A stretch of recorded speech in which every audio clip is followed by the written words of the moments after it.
वक्त हमारे साथ मौजूद हैं औद्योगिक विकास मंत्री सतीश महाराज जी। सर, बहुत बहुत स्वागत है आपका हमारे चैनल। सर, जिस तरीके से रोजगार को लेकर के प्रदेश सरकार काम कर रही है, तो कानपुर से आप जुड़े हुए हैं, तो कानपुर के लिए क्या नई योजनाएं लेकर आई है सरकार? ये कानपुर एक इंडस्ट्रियल टाउन है। विगत 3 वर्षों के अंतर्गत यहाँ बहुत सारी इंडस्ट्रीज लगी हैं। आप रूमा इंडस्ट्रियल एरिया देख लीजिए, 4 साल पहले वहाँ पर कोई इंडस्ट्री नहीं थी, चलाते भी थे तो लोग परेशान थे। आज कितनी बढ़िया वहाँ पर इंडस्ट्री चल रही है। इसके साथ ही बहुत सारे इंडस्ट्रियल एरिया डेवलप हुआ है। इधर आप भाऊपुर स्टेशन के पास चले जाए, वहाँ पूरी लाइन के ऊपर इंडस्ट्रीज बनी है। डिफेंस इंडस्ट्रियल कॉरिडोर के नाते से साड़ में हमने ज़मीन लिया, उसमें इंडस्ट्रीज लोगों ने अपना इंटरेस्ट दिखाया, वहाँ पर भी इंडस्ट्री लगनी प्रारंभ हो जाएंगी। और अभी डिफेंस इंडस्ट्रियल कॉरिडोर के नाते से हम एरो इंडिया में मैं मुंबई बेंगलोर गया था, तो वहाँ भी बहुत सारे नए MOUs हमने साइन किए। उसमें से 3 लोग कानपुर से संबंधित हैं, तो उनकी भी इंडस्ट्रीज आएगी। इंडस्ट्री और रोजगार एक दूसरे के पूरक के रूप में काम करते हैं, तो जैसे जैसे इंडस्ट्री आएगी वैसे वैसे रोजगार बढ़ेगा।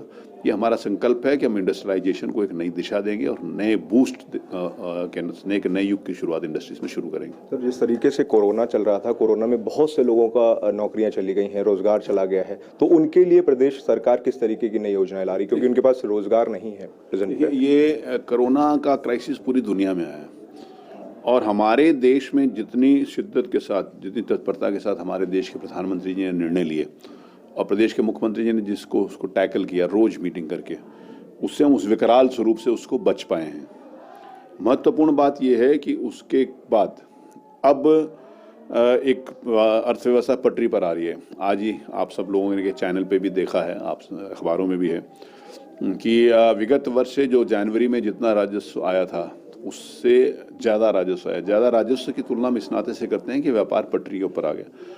तो जैसे जैसे बिजनेस और एक्टिविटीज़ पटरी के ऊपर आएंगी तो रोजगार भी दोबारा वापस आएंगे, लोगों को रोजगार मिलेगा। कानपुर में कई सारी मिलें थी जो बंद हो चुकी हैं, उनको लेकर के लगातार प्रदर्शन भी करते हैं वहाँ के कर्मी जो हैं, उनको तनख्वाह नहीं मिल पाई है, तो उनको लेकर के क्या किस तरीके की योजनाएं? नहीं, वो जो देखिए, सरकार अब कोई मिल नहीं चलाएगी। ये माननीय कानपुर के जो जिम्मेवार अधिकारी हैं उन्होंने इस बात की सूचना दे दी है। पहले एक ज़माने में सिर्फ टेक्सटाइल मिल्स कानपुर में होती थी, लेकिन टेक्सटाइल मिल्स कई दशक पहले बंद हो गई। आज बहुत सारी चीज़ में कानपुर अग्रणीय स्थान रखता है। साबुन मैन्युफैक्चरिंग में कानपुर अग्रणीय स्थान रखता है। एडिबल ऑयल्स के नाते से हम बहुत महत्वपूर्ण स्थान रखते हैं। खाने के मसाले के नाते से बहुत, टेक्सटाइल के नाते से, होजरी के नाते से, लेदर के नाते से और इंजीनियरिंग डिपार्टमेंट के नाते से, और अब मैं इस बात को कहूँगा कि डिफेंस मैन्युफैक्चरिंग के नाते से भी बहुत बड़ा डाइवर्सिफिकेशन हुआ है। देखिए, पहले जो इंडस्ट्रीज़ थी, तो पहले वाले इंडस्ट्रीज आज की डेट में अब्सोल्यूट हो गई हैं। पहले फिल्म होती थी, उसको कैमरे में चलाते थे, आज हर आदमी के पास मोबाइल है।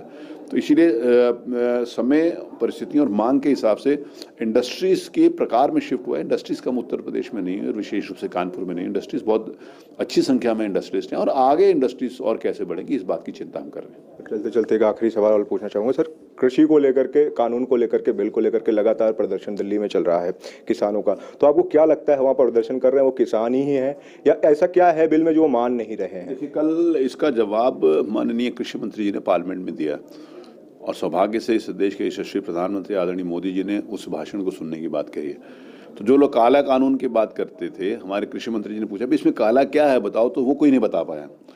आज वो सिस्टम चल रहा है कि उनके पास कुछ भी कहने को नहीं है, तो गुमराह करने की बात है। इस देश का किसान की चिंता करना इस देश की माटी का धर्म है, कर्तव्य है, और विशेष रूप से जिस समय प्रधानमंत्री श्रीमान नरेंद्र मोदी हो, उस समय किसानों का अहित कोई भी नहीं सोच सकता। किसानों के हित के बारे में, किसानों के बहुत सारी कल्याणकारी योजनाओं के बारे में जब से हमारी सरकार आई तभी से तो हुआ। किसान सम्मान निधि के पहले बारे में कोई सोच नहीं था, आज हम दे रहे हैं। पहले किसान खाद के लिए लड़ता था, लाठी गोली चलती थी, आज खाद के लिए समस्या का समाधान हो गया। पहले सिंचाई के लिए पानी नहीं होता था, आज टेल तक पानी जा रहा है। पहले किसान को बिजली नहीं मिलती थी, आज 18 से 20 घंटे गाँव में बिजली मिल रही है। तो किसानों के हित की सरकार है और किसानों का हित जो भारतीय जनता पार्टी की माननीय नरेंद्र मोदी जी के नेतृत्व वाली सरकार जो सोच सकती है वो निश्चित रूप से किसानों के हित में है। किसान इस देश का अन्नदाता है, किसान सहनशील भी है, धैर्यवान भी है। लेकिन जो लोग 26 जनवरी को अनारकी फैलाने का काम कर सकते वो किसान नहीं हो सकते। इस बात को, ये बात परिलक्षित होती है कि वो किसान नहीं हो सकते। राष्ट्रीय ध्वज का अपमान करने वाला किसान नहीं हो सकता, क्योंकि किसान कभी राष्ट्रीय ध्वज का अपमान नहीं कर सकता। किसान अपने आप को मेहनत, अपने आप को तपाकर अन्न पैदा करता है और अन्नदाता के रूप में है।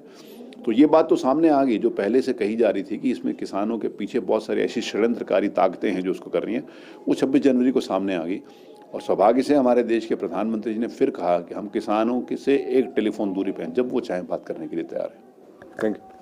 तो ये थे हमारे साथ में कैबिनेट मंत्री सतीश महाना जी, जिन्होंने हमारे हर सवाल का बेबाकी से जवाब दिया। कैमरा पर्सन वीरेंद्र सिंह के साथ न्यूज़ प्लस कानपुर।